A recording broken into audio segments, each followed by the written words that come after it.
മുനമ്പത്തേത് വഖഫ് ഭൂമിയല്ലെന്ന് ഹൈക്കോടതി. മുനമ്പം ജുഡീഷ്യൽ കമ്മീഷന്റെ പ്രവർത്തനം തുടരാമെന്ന ഡിവിഷൻ ബെഞ്ചിന്റെ ഉത്തരവിലാണ് നിർണായക നിരീക്ഷണമുള്ളത്. കമ്മീഷന്റെ പ്രവർത്തനം തടഞ്ഞ സിംഗിൾ ബെഞ്ച് ഉത്തരവ് ഡിവിഷൻ ബെഞ്ച് റദ്ദാക്കി. സർക്കാർ സമർപ്പിച്ച അപ്പീൽ പരിഗണിച്ചാണ് ഉത്തരവ്. മുനമ്പത്തെ ഭൂമി പ്രശ്നം പഠിക്കുന്നതിനും അത് പരിഹരിക്കുന്നതിനുള്ള നിർദ്ദേശങ്ങൾ സമർപ്പിക്കുന്നതിനുമായി സർക്കാർ നിയോഗിച്ച ജുഡീഷ്യൽ കമ്മീഷന്റെ പ്രവർത്തനം സിംഗിൾ ബെഞ്ച് നേരത്തെ തടഞ്ഞിരുന്നു. അതിനെതിരെ സർക്കാർ സമർപ്പിച്ച അപ്പീലിലാണ് ഡിവിഷൻ ബെഞ്ചിന്റെ നിർണായകമായ ഉത്തരവ്. ഈ ജുഡീഷ്യൽ കമ്മീഷൻ പ്രവർത്തനം തുടരാം എന്ന് കോടതി വ്യക്തമാക്കിയിട്ടുണ്ട്. ഏതെങ്കിലും നിയമപരമായ പ്രശ്നം അതിൻ്റെ നിയമനത്തിലോ തുടർ നടപടികളിലോ ഇല്ല. അവർക്ക് പഠനം തുടരാം. ആ പഠനത്തിൻ്റെ അടിസ്ഥാനത്തിൽ റിപ്പോർട്ട് സമർപ്പിക്കാം. ആ റിപ്പോർട്ടിൻ്റെ അടിസ്ഥാനത്തിൽ സർക്കാർ തുടർ നടപടികളുമായി മുന്നോട്ട് പോകാം എന്നുള്ളതാണ് സർക്കാരിൻ്റെ അപ്പീൽ ഹർജി അനുവദിച്ചുകൊണ്ട് ഡിവിഷൻ ബെഞ്ച് വ്യക്തമാക്കിയത്. അത് സർക്കാരിനെ സംബന്ധിച്ചിടത്തോളം വലിയൊരു നേട്ടമാണ്. അതിനേക്കാൾ പ്രധാനപ്പെട്ടതായി ആ ഉത്തരവിൻ്റെ ഭാഗമായി ഡിവിഷൻ ബെഞ്ച് എഴുതി ചേർത്ത ചില കാര്യങ്ങളുണ്ട്. അതിൽ ഏറ്റവും പ്രധാനപ്പെട്ടത് ഈ മുനമ്പത്തെ ഭൂമി വഖഫ് ഭൂമിയല്ല എന്നൊരു വിലയിരുത്തൽ കോടതി നടത്തിയിട്ടുണ്ട് എന്നുള്ളതാണ്.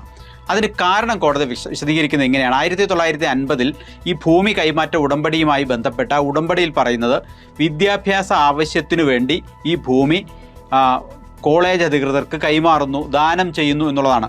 അത് ദാനം എന്ന് പറയുന്നത് താൽക്കാലികമായൊരു ഇടപാട് മാത്രമാണ്. നേരെ മറിച്ച് വഖഫ് നിയമത്തിൽ ആവശ്യപ്പെടുന്നത് പോലെ ആ ഭൂമി ദൈവത്തിനായി സമർപ്പിക്കുന്ന ഒരു പ്രക്രിയയായി അതിനെ കണക്കാക്കാനാവില്ല. അതൊരു താൽക്കാലിക ദാനം മാത്രമാണ്. ആ ദാനത്തിൻ്റെ ആവശ്യം എന്താണോ, വിദ്യാഭ്യാസ ആവശ്യമാണെങ്കിൽ വിദ്യാഭ്യാസ ആവശ്യം പൂർത്തിയാകുമ്പോൾ ആ ഭൂമി തിരികെ യഥാർത്ഥ ഉടമയിലേക്ക് എത്തിച്ചേരുന്ന തരത്തിലാണ് ആ കരാർ. അതുകൊണ്ട് തന്നെ അത് വഖഫാണെന്ന് കരുതാനാവില്ല. കാരണം വഖഫാണെങ്കിൽ ദൈവത്തിങ്കൽ സമർപ്പിക്കണം. ദൈവത്തിങ്കൽ പൂർണ്ണമായി സമർപ്പിക്കാത്തിടത്തോളം കാലം അത് വഖഫായി കണക്കാക്കാനാവില്ല എന്ന നിർണായകമായ നിരീക്ഷണവും ആണ് കോടതി ഉത്തരവിൻ്റെ ഭാഗമായി എഴുതി ചേർത്തിരിക്കുന്നത്. അത് സർക്കാരിനെ സംബന്ധിച്ചിടത്തോളവും മുനമ്പ് നിവാസികളെ സംബന്ധിച്ചിടത്തോളം അങ്ങേയറ്റം ആശ്വാസകരമായ കാര്യമാണ്. കാരണം സർക്കാർ മുൻപ് മുതൽ ഇത് ആവശ്യപ്പെട്ടിരുന്നത് ഇതിനു വേണ്ടി തന്നെയാണ്.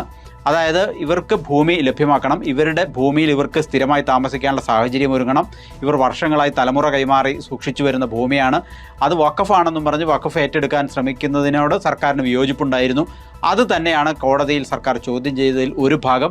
മുനമ്പ നിവാസികളെ അവരെ സംബന്ധിച്ചിടത്തോളം വലിയ ആശ്വാസമാണ്. അവർക്ക് ഇനി അവിടുന്ന് കുടിയൊഴിഞ്ഞു പോകേണ്ട സാഹചര്യം ഇല്ലാതെയാവുന്നു എന്നുള്ളൊരു ആശ്വാസമാണ്. ഏതായാലും ഇതൊരു അന്തിമ തീർപ്പല്ല.